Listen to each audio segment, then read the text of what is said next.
Hi, hello everyone! I'm back, Sally's Kitchen. So, ngayong araw na ito ay gagawa ako ng chocolate strawberry cake roll.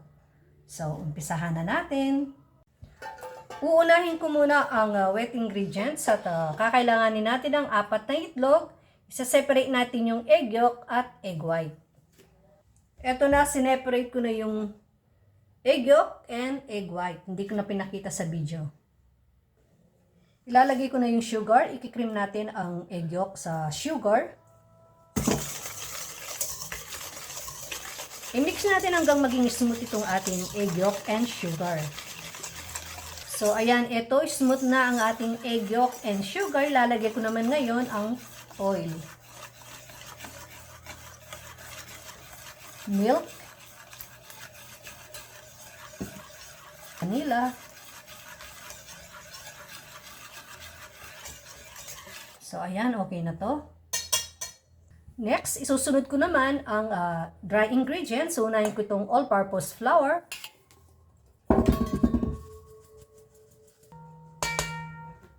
Baking soda, baking powder, unsweetened cocoa powder. Salt.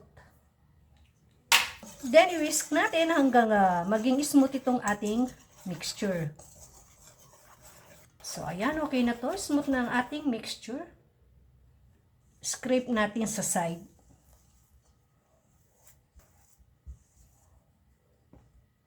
Ibibit ko naman ngayon ang 4 na egg white. Lalagay ko itong cream of tartar. Tsaka natin ibit.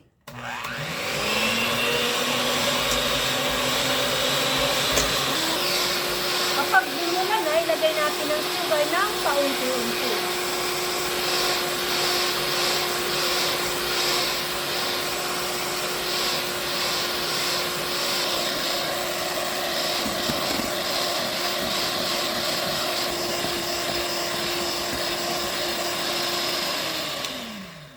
So, ito na. Okay na ang ating meringue. Ngayon, imimix ko na itong meringue sa chocolate mixture. Kumuha muna tayo ng 1/3. Gawin natin 3 bahagi ang paglalagay ng meringue sa chocolate mixture. Tsaka natin haluin ang cut and fold method.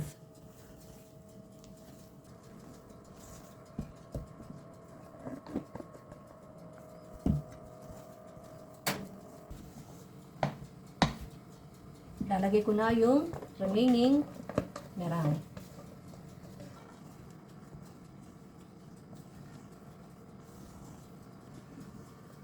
So, ayan, okay na tong ating mixture at pantay-pantay na ang kulay nito. Ibubuhas ko na ngayon dito sa baking pan with parchment paper.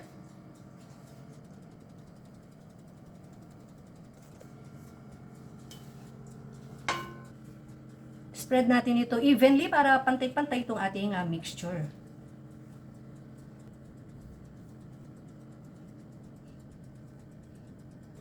Para mawala yung hangin. Ayan. Ibibake na natin. Make sure naka-preheat na ang inyong oven bago natin isasalang ang ibibake na cake.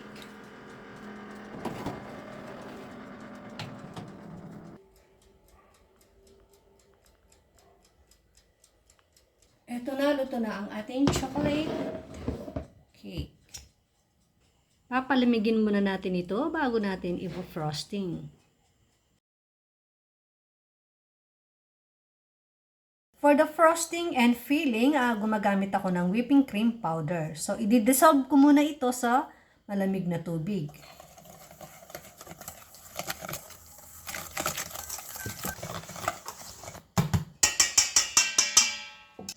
Scrape natin sa side.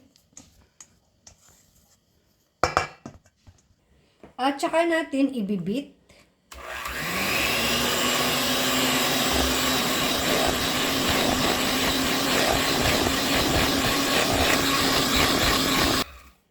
Scrape muna natin. Ibibit ko ulit ito at i-adjust natin ang speed sa number 4 to 5.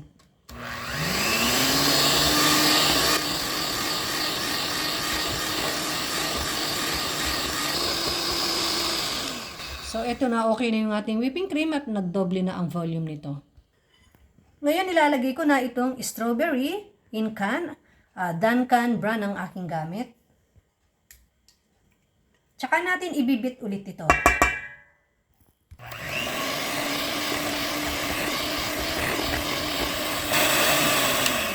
So, ayan, okay na to. Ito't maglalagay na tayo ng filling. Tsaka natin i-spread.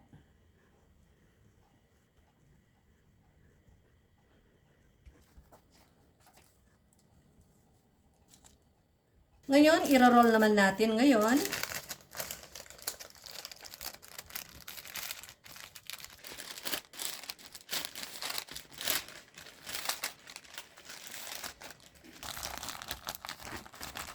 Isasara natin dito sa side. Ilalak natin. Magkabila. Yan. Ilalagay muna natin sa rep at papalamigin ito ng mga 5 oras or overnight bago natin i-slice ang cake. Ito na ang ating cake after overnight at ihiwain ko na.